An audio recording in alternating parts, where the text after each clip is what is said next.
les nuages sont sombres. Il n'y a pas de signes, il n'y a pas de lueur d'espoir. Mais en même temps, nous avons l'obligation de trouver une solution. Comme cela a été dit dans plusieurs rencontres, la solution à la crise actuelle ne sera pas militaire. Même pour ceux-là qui pensent avoir le dessus aujourd'hui, eh bien, la violence engendre la violence. Voyez, c'est à quoi l'on assiste. Ces attaques dans la ville de Goma, dans Bukavu, dans les Calais à Kavumu, dans les Walungu. Donc, plus ceux qui prétendent avoir la supériorité militaire avancent, imposent leurs lois, leur domination, plus ils créent de la frustration, des rancœurs, et le cycle de violence ne fait que se radicaliser.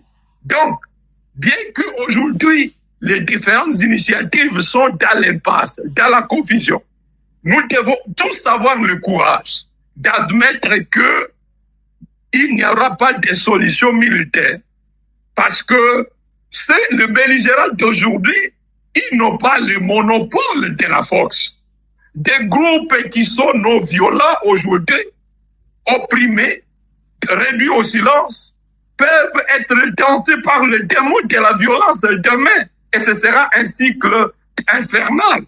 Je vois, j'ai discuté avec des amis, par exemple, à Bukavu, où la population est exaspérée, elle est à bout. Et ce sentiment de désespoir, la population qui se dit elle n'a plus rien à perdre.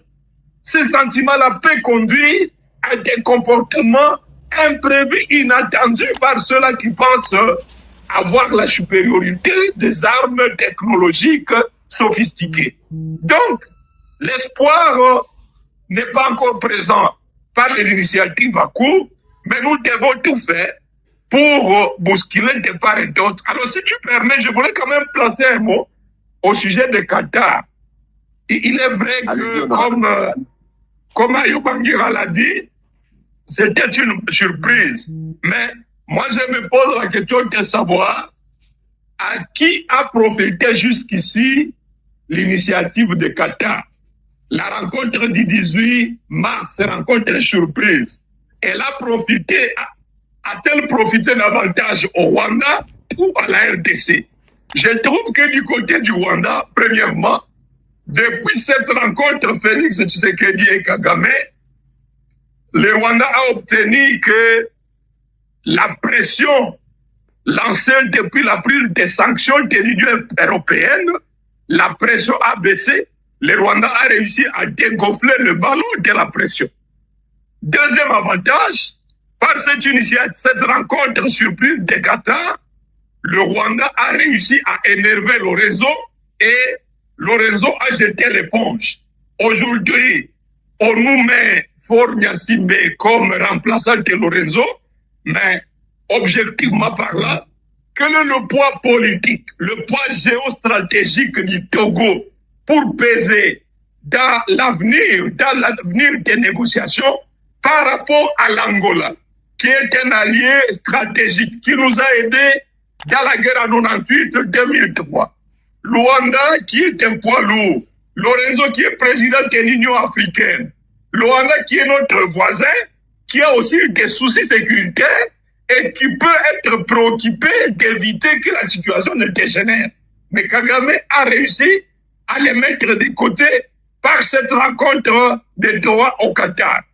Bon, les rencontres de Doha au Qatar, il est vrai, nous a permis d'obtenir un semblant de retrait de Walikale, mais c'est un retrait qui ne signifie pas que de tous côtés les belligérants ne s'organisent pas. Bref, j'ai l'impression, et je peux me tromper, que cette initiative de plus ne semble pas présentement profiter à la RDC. J'aurais bien voulu, par exemple, que Doha se dise, forte de son influence économique, elle peut débloquer, n'est-ce pas, du côté de belligérants, du côté de Kinshasa, lequel doit, à cause de tous les moyens financiers dont le Qatar dispose, peut offrir que la médiation pilotée par les évêques et les pasteurs se tienne au Qatar. Inimaginable que les partis, par exemple, M23 AFC, ils ne vont pas venir à un dialogue à Kinshasa. Et Doha peut dire, comme l'Afrique du Sud nous avait offert l'accueil à 98-2003, aujourd'hui, j'aurais bien voulu que Qatar dise, j'accompagne l'initiative des Congolais. Je leur offre de venir faire le dialogue au Qatar. Je vais intervenir pour persuader les différentes parties à se déplacer, la logistique et la médiation, mais elle accompagne une initiative entièrement pilotée par les Congolais. Parce que, comme je l'ai dit, aujourd'hui, les dangers sur l'intégrité territoriale, sur la souveraineté de la RDC est plus grave que jamais. Je ne vois pas pourquoi Qatar peut se préoccuper trop de déjouer les pièges contre l'intégrité territoriale de la RDC. Ça me rappelle ce que quelqu'un disait que pour l'accord du 23 mars 2009, lorsqu'il a été signé, l'ancien président nigérien Olusegun Obasanjo, qui est l'un des 5 facilitateurs du processus de Dar es Salaam, que Obasanjo aurait posé la question aux délégués de la RDC pour dire, mais vous avez lu les contenus de ces accords? Vous êtes prêts à les signer? Ils ont dit oui, nous sommes prêts à les signer. Et que Obasanjo aurait dit, le Congo a encore devant lui beaucoup de jours d'incertitude, beaucoup de jours de guerre. Le Congo n'a pas de chance de se stabiliser. Mais il ne lui revenait pas de faire outre mesure. Et bon, il a laissé les partis signer cet accord qui, en réalité, était un accord qui mettait complètement en danger l'intégrité, parce que l'une des clauses non dites, c'était la clause que ces militaires intégrés, brassés, ne devaient pas être permis en dehors du Kivu et de l'Ituri. Et qu'est-ce qui peut pousser Qatar aujourd'hui de persuader ceux qui voudraient solliciter pareille disposition à leur montrer que c'est contraire aux intérêts de l'intégrité territoriale, alors que c'est l'un des pièges vers lesquels on va.